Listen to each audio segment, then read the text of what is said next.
আসসালামু আলাইকুম। বাংলা সংবাদে সবাইকে স্বাগত জানাচ্ছি। আমি চিন্তিয়া হক। শুরুতেই সংবাদ শিরোনাম। আওয়ামী লীগ সরকারের করা চুক্তিতে হাসিনাকে দেশে ফেরানো সম্ভব, বলছে দুদক চেয়ারম্যান। এদিকে ফেসবুক, ইউটিউবে আওয়ামী লীগ নিয়ে কতটুকু বলা যাবে জানাবো। মৌলিক সংস্কার শেষে দ্রুতই নির্বাচন সম্ভব, বলছে বদিউল আলম মজুমদার। এবং সর্বশেষ জানাবো, বর্তমান অর্থনীতি ব্যবসার অর্থনীতি, মানুষের অর্থনীতি নয়, বলছে ডক্টর ইউনূস। শুনছিলেন সংবাদ শিরোনাম, এবারে বিস্তারিত। আওয়ামী লীগ সরকারের করা চুক্তিতে শেখ হাসিনাকে দেশে ফেরানো সম্ভব, বলছে দুদক চেয়ারম্যান। আওয়ামী লীগ সরকারের সময় ভারতের সঙ্গে করা চুক্তির মাধ্যমে শেখ হাসিনাকে ফিরিয়ে আনা সম্ভব বলে মন্তব্য করেছেন দুর্নীতি দমন কমিশনের চেয়ারম্যান ডক্টর মোহাম্মদ আব্দুল মোমেন। তিনি বলেন, শেখ হাসিনাকে দেশে ফেরানোর কাজ করছে দুদক। পাশাপাশি ব্রিটিশ এমপি টিউলিপ সিদ্দিকীকেও ফেরানোর চেষ্টা চলছে। টিউলিপ সিদ্দিকীকে দেশে ফিরিয়ে আনার বিষয়ে ডক্টর মোহাম্মদ আব্দুল মোমেন বলেন, ব্রিটিশ এমপি টিউলিপ সিদ্দিকী আত্মপক্ষ সমর্পণের সুযোগ হারিয়েছে, তাকে দেশে ফেরাতে ইন্টারপোলের সহযোগিতা নেওয়া হবে। এর আগে চলতি বছরের 23শে এপ্রিল দুর্নীতির মামলায় অভিযুক্ত সাবেক প্রধানমন্ত্রী শেখ হাসিনা ও তার ব্রিটেনের সাবেক প্রতিমন্ত্রী টিউলিপ সিদ্দিকীকেও দেশে ফিরিয়ে আনার প্রক্রিয়া শুরু হয়েছে বলে জানিয়েছে দুদক। প্রসঙ্গ, গণ অভ্যুত্থানের মুখে গত বছরের 5 আগস্ট ক্ষমতায় ছেড়ে ভারতে চলে যায় শেখ হাসিনা। অন্তর্বর্তী সরকারের দায়িত্ব গ্রহণের পর শেখ হাসিনা ও তার পরিবারের সদস্যদের বিরুদ্ধে দুর্নীতি, জালিয়াতি ও ক্ষমতার অপব্যবহারের অভিযোগে একাধিক মামলা হয়েছে। এছাড়াও ক্ষমতার অপব্যবহার ও জালিয়াতি করে রাউজাকের আবাসন প্রকল্পে 10 কাঠা করে 60 কাঠা পল বরাদ্দ নেওয়ার অভিযোগ শেখ হাসিনা ও তার পরিবারের সদস্য সহ 23 জনের বিরুদ্ধে 6টি মামলা করেছে দুদক। ফেসবুক, ইউটিউবে আওয়ামী লীগকে নিয়ে কতটুকু বলা যাবে? বাংলাদেশে আওয়ামী লীগের কার্যক্রম নিষিদ্ধ করেছে অন্তর্বর্তী সরকার। গত সোমবার স্বরাষ্ট্র মন্ত্রণালয়ের প্রজ্ঞাপনে আন্তর্জাতিক অপরাধ ট্রাইব্যুনালে আওয়ামী লীগ ও দলটির নেতাকর্মীদের বিচার শেষ না হওয়া পর্যন্ত দলটির যাবতীয় কার্যক্রম নিষিদ্ধ করা হয়েছে। প্রজ্ঞাপন জারির পর থেকে প্রশ্ন উঠেছে, আওয়ামী লীগের কোনো সংসদ সদস্য গণমাধ্যমে প্রকাশ করা যাবে না। এছাড়াও সামরিক যোগাযোগ মাধ্যমে ও প্ল্যাটফর্মগুলোতেও লেখা যাবে কিনা আওয়ামী লীগের বিষয়ে।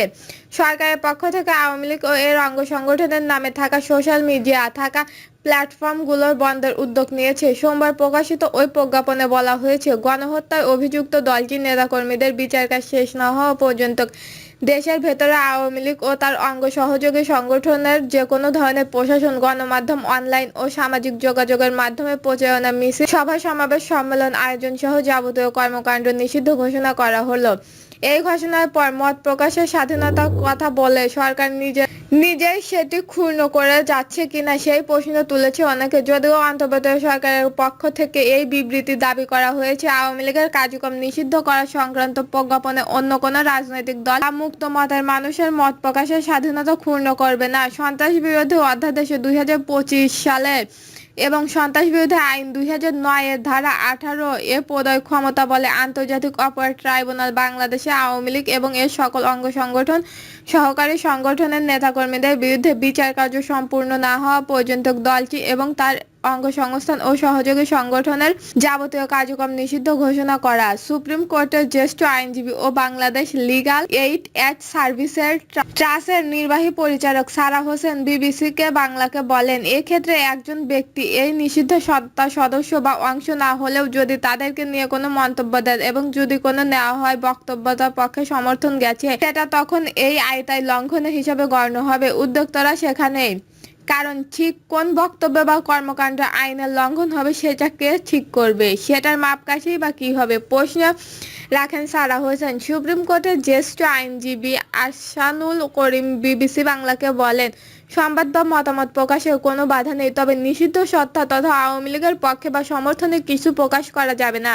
আইনজীবীরা বলেন, যে আইনের ক্ষমতা বলে আওয়ামী লীগকে নিষিদ্ধ করা হয়েছে সেটির পরিধি বিস্তৃত এবং কিছু বিষয় ব্যাখ্যা করা নেই, ফলে আইনটি অপব্যবহার হতে পারে বলে আশঙ্কা করছে তারা।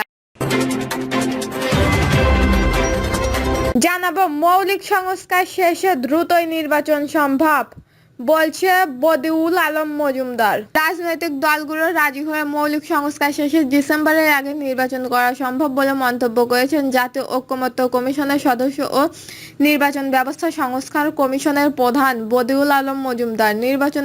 নির্বাচন ব্যবস্থা অস্থায়ীনতাকে মূল সমস্যা উল্লেখ করে বদিউল আলম মজুমদার বলেন, এই অস্থিরতার পেছনে অনেক কারণ রয়েছে। বিগত সময়ে দেশের ভোট ব্যবস্থা ধ্বংস করে দেওয়া হয়েছে এবং মানুষ ভোট দেওয়ার সুযোগ থেকে বঞ্চিত করা হয়েছে।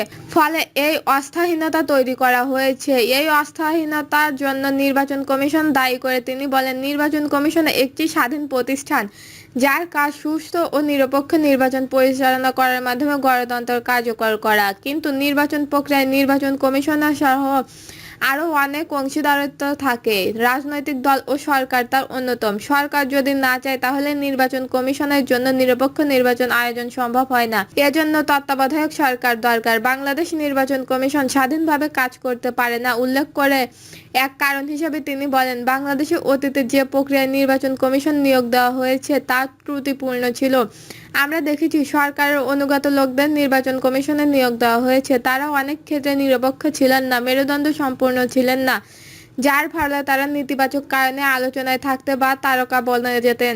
আমূলক পরিবর্তনের মাধ্যমে নির্বাচন কমিশন গঠনের পর সরকারের স্বচ্ছন্দতা ছাড়া ইসি সঠিকভাবে কাজ করতে পারবে কি না জানতে চাইলে বদিউল আলম মজুমদার বলেন, নির্বাচনকালীন সরকার যদি নিরপেক্ষ না হয়, তারা যদি নির্বাচন কমিশন ও সংশ্লিষ্টদের স্বাধীনতার কাজ করার সুযোগ না দেয়, তাহলে নিরপেক্ষ নির্বাচন করা অসম্ভব। কাজেই ক্ষমতাসীন দলের নিরপেক্ষ ভূমিকা সুষ্ঠু ও নিরপেক্ষ নির্বাচনের আয়োজন খুবই গুরুত্বপূর্ণ।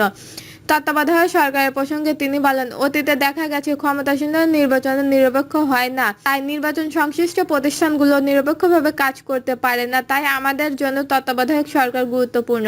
নির্বাচন ব্যবস্থা রাজনৈতিক দলের ভেতরে একনায়ন তৈরিতে সহায়তা কিনা এমন প্রশ্নের জবাবে তিনি বলেন, আমাদের আইন কাঠামো, সংবিধান বিভিন্ন বিধান ক্ষমতাকে কুক্ষিগত করা স্বৈরাচার প্রতিষ্ঠানের জন্য অনুকূল। 1972 সালে সংবিধান প্রণীত হয়েছে শেখ মুজিবুর রহমান ক্ষমতায়িত করার জন্য। এই সংবিধান স্বৈরাচার ও ক্ষমতাকে কুক্ষিগত করার বিধিবিধান রয়েছে। শেখ হাসিনা সেই সুযোগই নিয়েছেন নির্বাচন ব্যবস্থা আস্থার সংকট কাটাতে। প্রসঙ্গে তিনি আরো বলেন, আমরা কতগুলো গুরুত্বপূর্ণ সংস্কারের প্রস্তাব করেছি নির্বাচন ব্যবস্থা সংস্কারের কমিশনের পক্ষ থেকে। আমরা বলেছি আমাদের নির্বাচনী অঙ্গনকে পরিচ্ছন্ন করা দরকার, একই সঙ্গে রাজনৈতিক অঙ্গনকে পরিচ্ছন্ন করা দরকার, একই সঙ্গে নির্বাচন চাকার খেলা বন্ধ করতে হবে, নির্বাচন কমিশনকে শক্তিশালী ও কার্যকরী করতে হবে, পাশাপাশি ক্ষমতাকে ভারসাম্য রক্ষা করতে হবে যাতে একইভাবে কেউ ক্ষমতা কুক্ষিগত করতে না পারে। সংবিধানে অন্তর্বর্তী সরকারের কোনো বিধান নেই এই সরকারের অধীনে নির্বাচন হলে পরবর্তী তা প্রশ্নবিদ্ধ হতে পারে জানতে চাইলে তিনি বলেন, এই সরকার সৃষ্টি হয়েছে গণ অভ্যুত্থানের মাধ্যমে, জনগণ এবং আদালতের